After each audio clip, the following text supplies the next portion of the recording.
I did want to reflect on something actually, which having sort of briefly studied Wallis in the run up to this, has changed my opinion of both of her and of the Duke of Windsor to some extent, because having only sort of known the abdication crisis, I wouldn't say superficially, but reading about it as chapters in other books and stuff like that, I always sort of assumed that Wallis Simpson was this almost like Anne Boleyn figure who was controversial, seductive, but also brilliant and Mm, captivating mm. and witty and a real star of the show that couldn't be contained by any kind of convention or anything like that. And that in a sense, Edward and Wallis, for all their faults, at least had this sort of star quality that you could never take away from them. And maybe they were two stars that could never be contained by the trappings of royal life.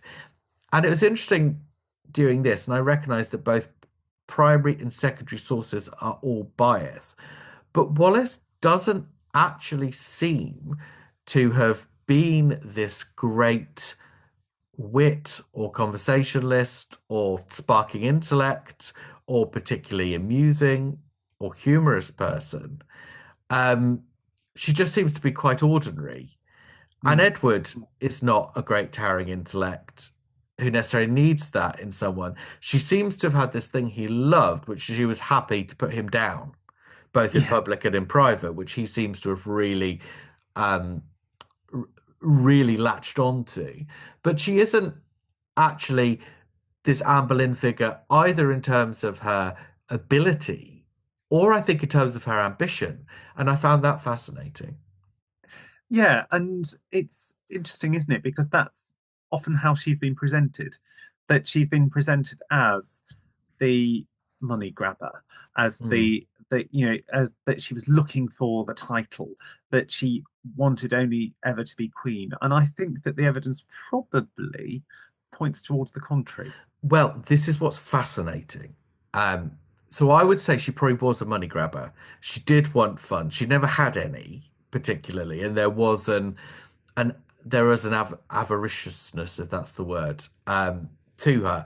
And what's quite interesting is when the relationship starts to become more prominent. She, well, quite early on, actually, in 1934 itself, Wallace seems to have been followed by being observed by Special Branch Hmm. secret services in a nutshell, who seem to think she's having an affair with a chap called Guy Trundle at the same time as having an affair with the Prince of Wales.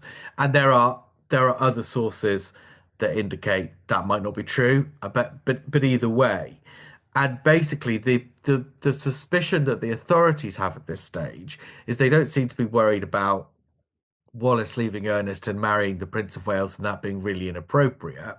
I mean, as if that would ever have been allowed to happen in the lifetime of George V anyway. Hmm. Hmm. They seem to be worried that Ernest and Wallace are basically in it together, which to an extent they were.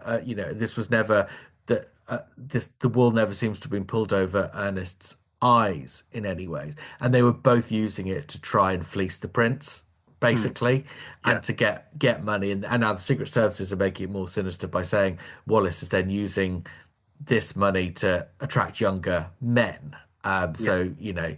The Prince of Wales is basically funding her sexual exploits. Um, Right.